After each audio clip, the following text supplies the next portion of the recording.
Je suis Kathleen Sita de BFC Numérique. Je suis business developer et co-organisatrice de l'événement Le Mois du Numérique avec mes collègues Valérie Vorge, Stéphanie Mamora et Kevin Lebreuil. Aujourd'hui, on va vous parler de la relation client à l'ère du numérique avec Pascal Sémy, notre intervenant. Donc, merci Pascal encore de participer et bienvenue. Je vous propose à tous de pouvoir poser vos questions à la fin de l'intervention durant le temps de questions-réponses. Pascal, c'est à toi. Parfait, merci beaucoup. Bonjour à tous. Alors, je vais vous partager juste mon écran. Est-ce que tout le monde voit la présentation? Oui, bon c'est parfait. normalement? Parfait. Donc, je vais vous parler en effet de la gestion en fait de la relation client. Juste avant, en fait, pour me présenter, en fait, moi j'ai un parcours qui se divise en trois, de 8 ans dans le digital, 8 ans dans les ressources humaines et 8 ans dans l'entrepreneuriat. Et aujourd'hui, j'accompagne en fait les entreprises dans leur transition digitale et RH, et je mets un accent en fait là-dessus parce qu'à chaque fois qu'on met en fait un outil numérique digital en fait dans l'entreprise, forcément il y a un impact sur la gestion des ressources humaines, sur la montée en compétences des collaborateurs, sur l'accompagnement. Donc à nouveau, la mise en place d'un outil, c'est pas anodin. Ça permet beaucoup de choses et on va le voir notamment sur la partie gestion de la relation client. Donc on va rentrer tout de suite dans le sujet. L'idée en fait, je vous propose en fait, c'est de couvrir à nouveau trois chapitres. Le premier en fait qui va être qu'est-ce que la relation client, comment l'optimiser. Le deuxième c'est qu'est-ce que possèdent aujourd'hui les entreprises mais elles n'en ont pas forcément conscience. Et puis un troisième temps à nouveau de questions-réponses par rapport à nouveau cette gestion de la relation client. Donc comment optimiser aujourd'hui la relation client? Ce qu'il faut savoir, c'est que si on regarde un petit peu les études, aujourd'hui 80% des entreprises estiment en fait qu'ils ont une relation cliente, un échange avec leurs clients qui est plutôt optimal. Cette étude porte notamment sur l'évolution des usages et notamment en fait sur la relation en termes de communication, comment en fait l'entreprise communique avec le client. Donc on n'est pas forcément sur le prospect, on est vraiment sur la relation entre le client et l'entreprise. Et lorsque l'on regarde un peu plus attentivement toujours dans cette étude, en fin de compte, il n'y a que 8% en fait des clients qui sont d'accord avec ce chiffre. C'est-à-dire que l'expérience vécue par le client n'est pas systématiquement à nouveau comprise comme optimale. On a aujourd'hui en fait beaucoup de biais en fait et on le voit dans la sphère personnelle. Dans la sphère personnelle en fait aujourd'hui n'importe quel utilisateur en fait du numérique va pouvoir agir avec une communauté, va pouvoir réagir sur des outils comme Twitter, comme LinkedIn et autres, et pour autant en fait lorsqu'il veut discuter, échanger avec son partenaire, son fournisseur, l'entreprise avec qui il veut échanger, lorsqu'il ne trouve pas, entre guillemets, ces canaux d'échange, il peut y avoir un effet de frustration. Et donc de se dire, c'est dommage, en fait, on loupe, on passe à côté en fait de certains axes de communication et d'échange. Donc on le voit aujourd'hui dans l'évolution des usages. Avant 2005, même si à nouveau le web était déjà là depuis quelques temps, on avait quand même une relation qui était vraiment très portée sur le client avec en fait l'entreprise qu'il sollicite, et c'était entre guillemets en direct. C'était par du téléphone, par du courrier, enfin voilà, c'était une action vraiment en direct. Avant 2010, on va dire qu'on a commencé à avoir de plus en plus de multicanal. L'idée en fait étant d'aller voir à la fois sur le site internet, voir des sites vitrines qui se créaient de plus en plus, On crée en fait des espaces supplémentaires pour l'entreprise et surtout pour le client. Et on ne parlait pas encore d'expérience utilisateur, c'est-à-dire que chaque entreprise choisissait en fait un axe sur lequel il voulait éventuellement se développer. Beaucoup d'entreprises commençaient à se dire, c'est vrai que entre guillemets, en créant un site internet, ça va me créer une boutique en ligne supplémentaire, donc un axe de communication supplémentaire. Et puis les smartphones sont arrivés, donc là encore, on a créé des sites spécifiques aux smartphones. Donc c'était encore balbutiant, mais on commençait à voir déjà un changement d'usage où l'entreprise, avant d'être sélectionnée par son client, le client pouvait aller voir en ligne directement, en fait, prendre des informations sur l'entreprise. Avant 2016, de 2010 à 2016, on a commencé à se dire, il va peut-être falloir en fait homogénéiser un peu cette communication, faire en sorte que lorsque le client en fait veut avoir une interaction avec son fournisseur, avec l'entreprise, qu'il puisse retrouver éventuellement en fait cette même information sur le site internet, sur son appli mobile. Et donc là en fait on a commencé à parler de web responsive, on a commencé à avoir justement des outils qui commençaient à communiquer entre eux, avec une explosion en fait qui s'est faite par la suite et qui arrive justement en 2020, et encore on n'en est qu'au début, avec des outils qui communiquent entre eux, où une information doit être partagée.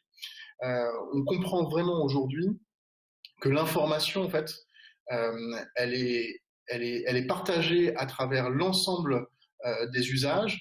On a des outils qui nous permettent de communiquer et de retrouver en fait tout le contenu de notre communication, que ce soit à travers du chat, à travers nos pages Facebook, à travers des liens sur des outils de communication plus au-delà en fait du simple WhatsApp, des outils de communication qu'on va pouvoir mettre dans les entreprises, type Slack par exemple. Et donc on a des outils en fait qui aujourd'hui en fait vont permettre à l'utilisateur, au client, de devenir un vrai utilisateur de sa donnée, et lui permettre en fait de maîtriser à tout point, en tout point en fait, sa relation avec l'entreprise, savoir où en est son projet, savoir quel est le planning à venir, savoir quels sont les collaborateurs qui vont être dessus, savoir quel échange et quelle information en fait on leur a donné, et ainsi de suite. Donc c'est vraiment aujourd'hui une communication globale et une relation entre l'entreprise et le client, non plus en pensant deux entités différentes, mais vraiment avoir une communication très partenariale en fait dans le fonctionnement et l'accompagnement en fait de ses clients. Donc il y a eu un vrai changement d'usage, et je dirais que avant 2005, les usages en fait avaient déjà commencé à évoluer avec l'arrivée du web, mais on va dire que c'était assez lent en fait dans la mise en place. Aujourd'hui, ça s'accélère, tout s'accélère. Les outils en fait maintenant ont vraiment une vraie maturité, et donc permettent aujourd'hui en fait de gagner du temps et de faire vraiment de l'omnicanal. Donc du coup, ça s'accélère et les entreprises aujourd'hui prennent le pas de plus en plus. 2020, c'est une année où il y a eu énormément de chamboulements sur beaucoup de choses. Beaucoup d'entreprises se sont aperçues en fait qu'il y avait un premier manque, qui était notamment sur la communication interne et externe, donner de la visibilité, rassurer, notamment vis-à-vis de leurs clients, comment mieux communiquer, comment mieux mettre en place en fait l'action en fait de l'entreprise. Et donc les outils en fait sur cette partie relation client ont eu le vent en poupe, et ont maintenant en fait le vent en poupe, parce qu'en fait on comprend que quand on est en fait loin en fait de son entreprise, qu'on a été dans des périodes en fait à nouveau en confinement, si on n'est pas outillé en fait, la relation client peut entre guillemets avoir plus de délai, Et la communication, en fait, un peu délayée dans le temps, permet de perdre des clients ou de perdre de la visibilité ou de perdre en crédibilité. Et donc, par rapport à nouveau à ce que l'on a vu tout à l'heure, où 80% des entreprises pensent avoir une bonne relation avec ses clients, alors que c'est 8% du côté des clients, euh, les outils à nouveau de la relation client vont permettre aujourd'hui en fait d'améliorer justement cette communication vis-à-vis de l'externe et vis-à-vis de l'interne, de partager en fait l'information comme quoi le client en fait a donné une directive dernièrement, et cette directive, on va pouvoir la partager ensemble à travers des collaborateurs. La partie, le plus aussi, c'est de se dire que bah, justement sur cette donnée, aujourd'hui, il faut qu'elle soit nomade. Il faut qu'on puisse arriver en fait sur des chantiers et comprendre, ou tout au moins savoir où en est la relation. Euh, les outils permettent aujourd'hui que chaque collaborateur, même les ouvriers en fait qui sont détachés sur les chantiers, puissent partager l'information qui a été échangée entre le chef de chantier et le client. Donc du coup, aujourd'hui, on va pouvoir gagner en reconnaissance de son client, en reconnaissance comme quoi il a une importance, et cette importance, on le montre à travers cet échange, et comme quoi on a la dernière information, et c'est une information qui peut être immédiate. Je viens d'envoyer un email au chef de chantier, et ben sur le chantier, je suis capable de voir en fait sur ma fiche comme quoi en effet il y a eu un email qui a donné telle et telle information. Donc toute cette partie relation client, aujourd'hui en fait, elle a été en 2020 en fait exacerbée par justement ces outils. D'ailleurs, quand on regarde les études, on voit qu'aujourd'hui, en fait, les 3 sites les plus visités, et c'est ce qui permet à nouveau à un client en fait d'aller valider entre guillemets à la fois en fait la crédibilité de l'entreprise, mais aussi en fait d'aller rechercher de l'information pour voir si l'entreprise va pouvoir nous apporter en fait la proposition de valeur, nous apporter une réponse à notre besoin. Et ça, aujourd'hui, en fait, les sites que l'on voit là, en fait, sont les sites les plus visités en fait dans le monde sur cette partie relation client, entreprise client. Donc Google forcément, donc une bonne visibilité à nouveau de son site internet, une bonne visibilité sur les avis.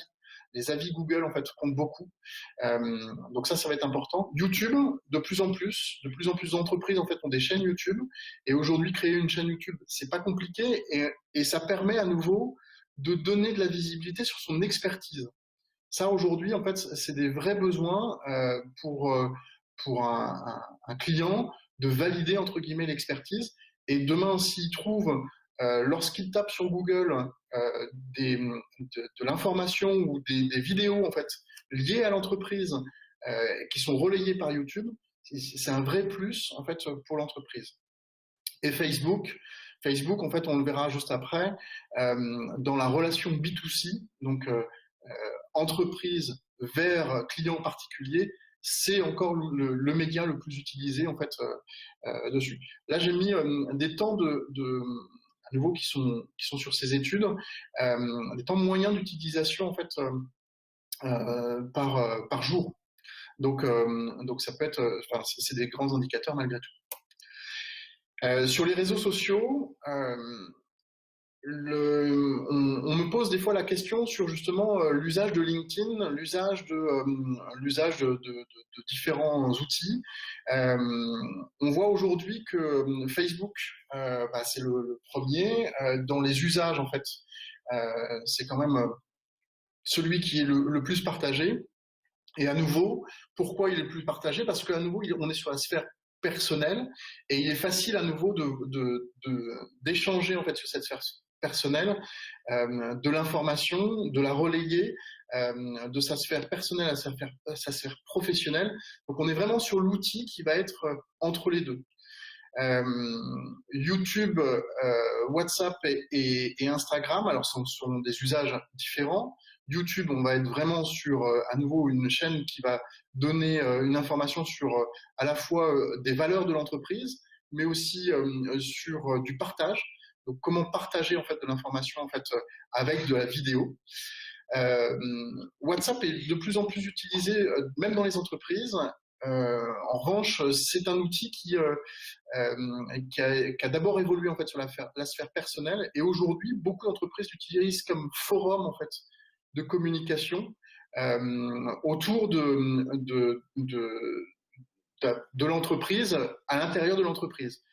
Maintenant, à nouveau, il est entre les deux, et le risque, c'est que l'usage personnel puisse venir sur l'usage professionnel et vice-versa. Instagram est un très bon outil en fait pour échanger aussi et pour faire de la veille en fait sur de la photo et sur de la vidéo. Et LinkedIn reste l'outil en fait privilégié et à privilégier quand on est de communication sur une communication B2B, donc d'entreprise à entreprise.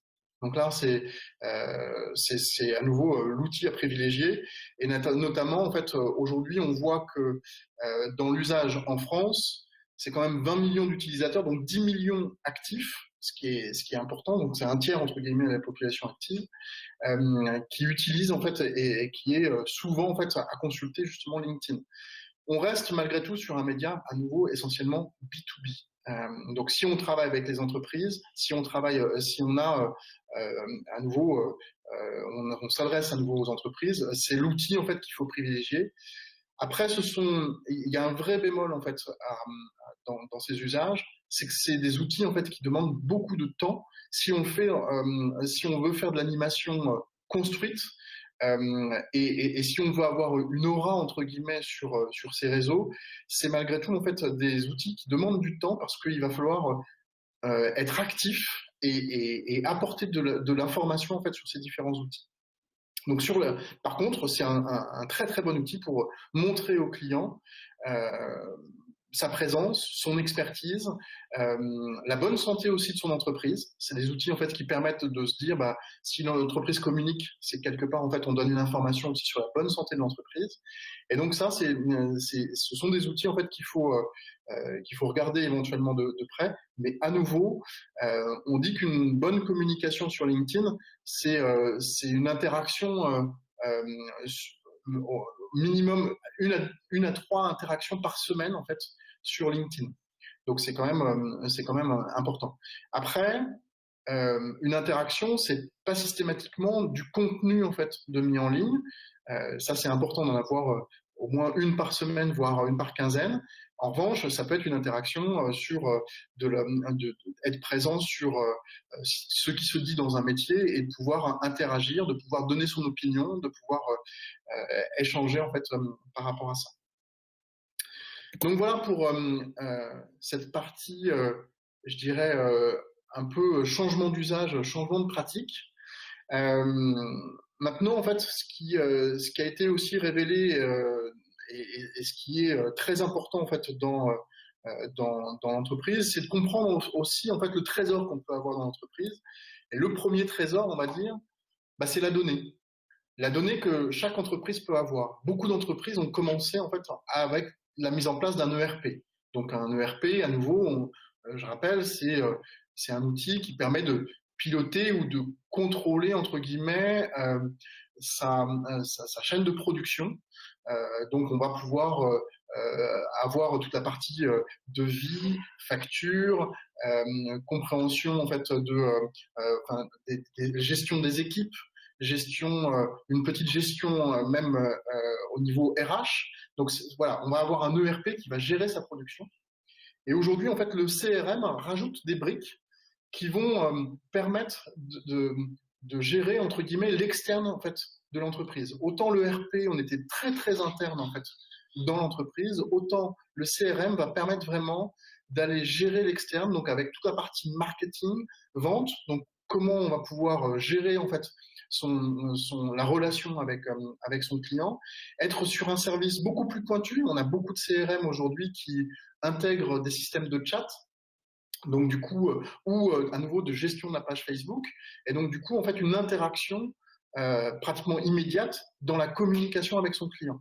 Là encore, ça demande une mise en place, ça demande aussi une organisation, des changements d'usage et de compréhension que nos outils, en fait, si on interconnecte l'ensemble de nos outils, ben, on va pouvoir être beaucoup plus réactif vis-à-vis d'une demande en fait du client.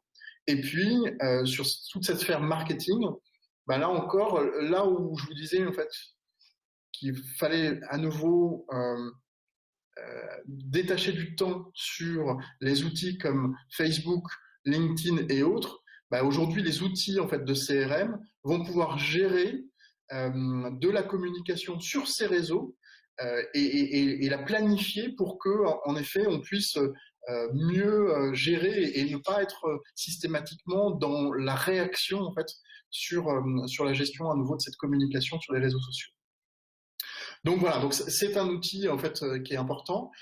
Et moi, quand j'accompagne les entreprises, ce que je dis souvent, c'est qu'il faut absolument regarder aujourd'hui l'existant pour se dire en fait quel est le CRM qui va me permettre demain de ne pas tout modifier dans mes usages et surtout de s'interconnecter avec les différents outils qui sont déjà en place.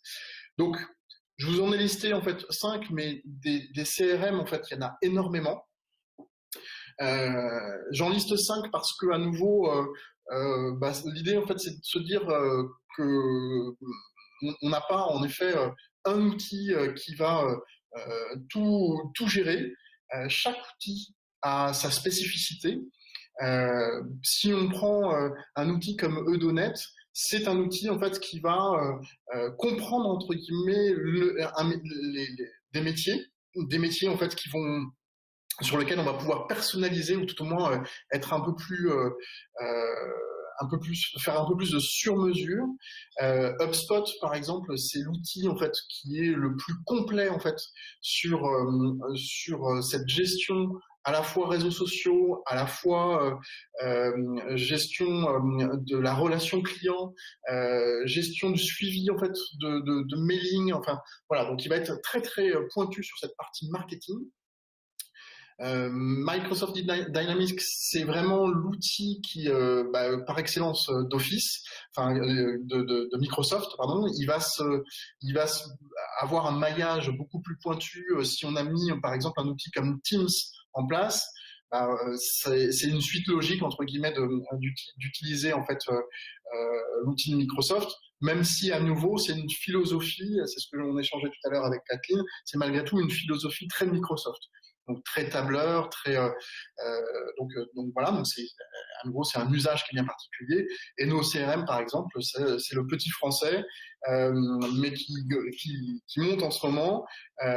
Et là pour le coup, on est sur un usage très simple de la relation client qui va nous permettre en fait d'avoir une meilleure gestion en fait à nouveau de cette relation client.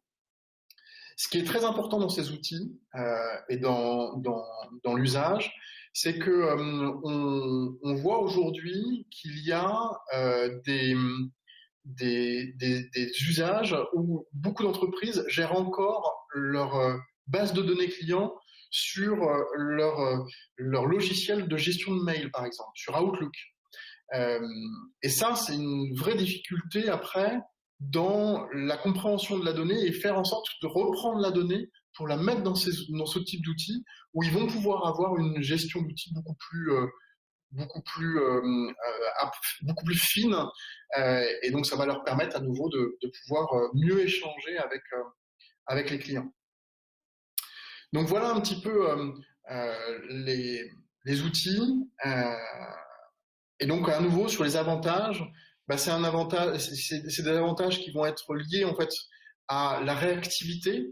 Donc le but c'est de pouvoir gagner du temps, de pouvoir optimiser justement et partager l'information à travers l'ensemble des collaborateurs ou l'ensemble des parties prenantes autour d'un projet.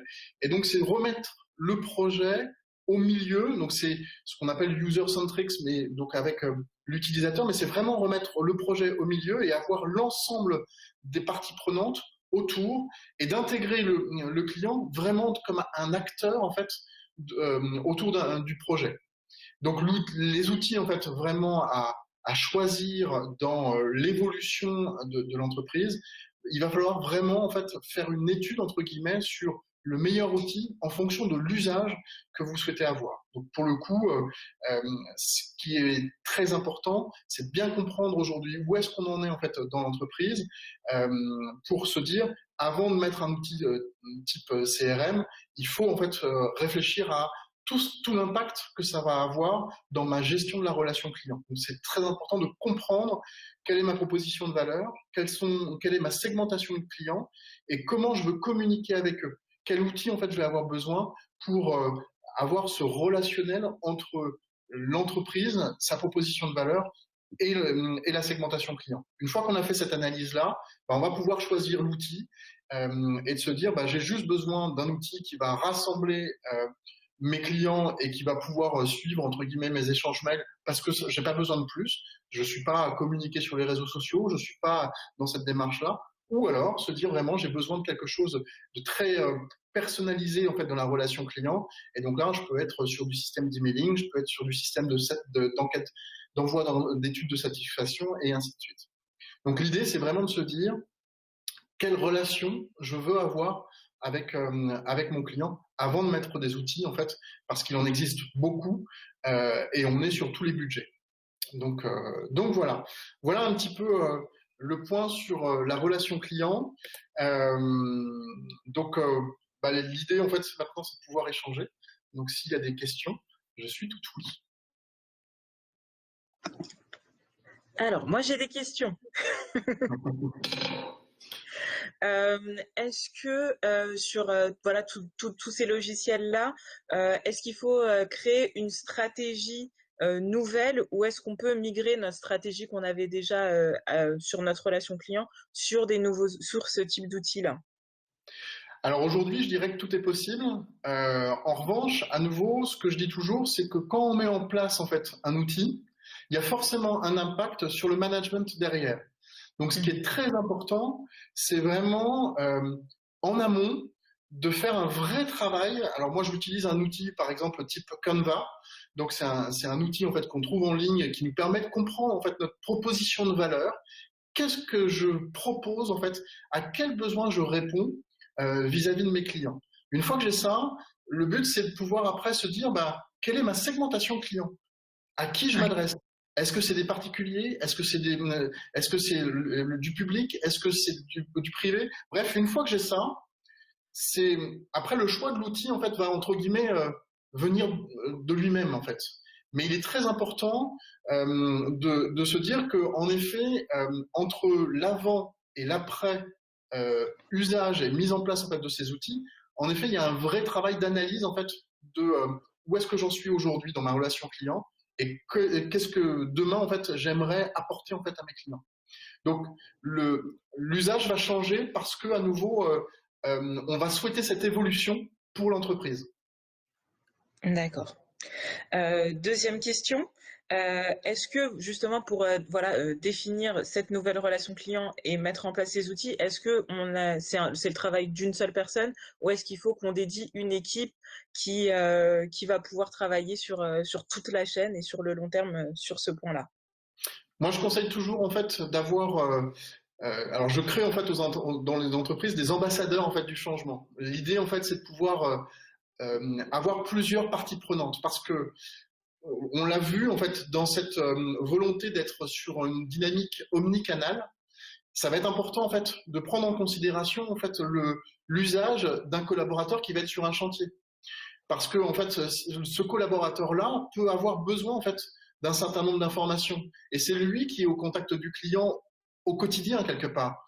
Donc, si le client vient le voir et qu'il n'a pas d'informations et qu'il faut qu'il appelle en amont son chef de chantier, sa direction pour reprendre l'information, bah là entre guillemets, on loupe quelque chose dans la relation client.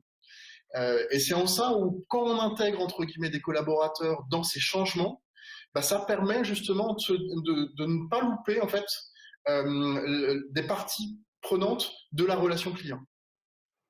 D'accord, merci. Dernière question. Est-ce que tous ces outils de relation client et de gestion relation client, ils sont disponibles sur tout type de device, donc sur ordinateur, sur mobile, sur tablette? Pour la plupart, oui. Pour certains, ça s'intègre très très bien. Pour d'autres, il faut un peu rentrer entre guillemets dans la technique. Donc, en fonction de l'outil qu'on choisit, il peut y avoir du développement.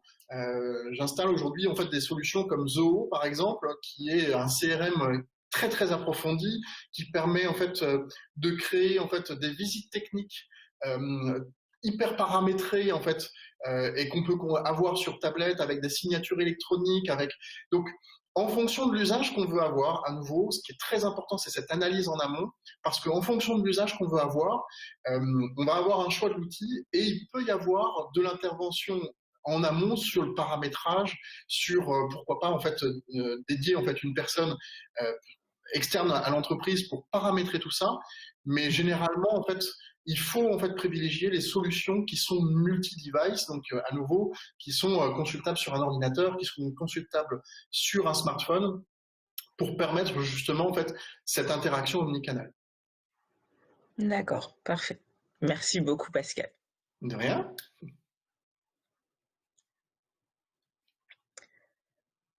Pas d'autres questions de nos participants?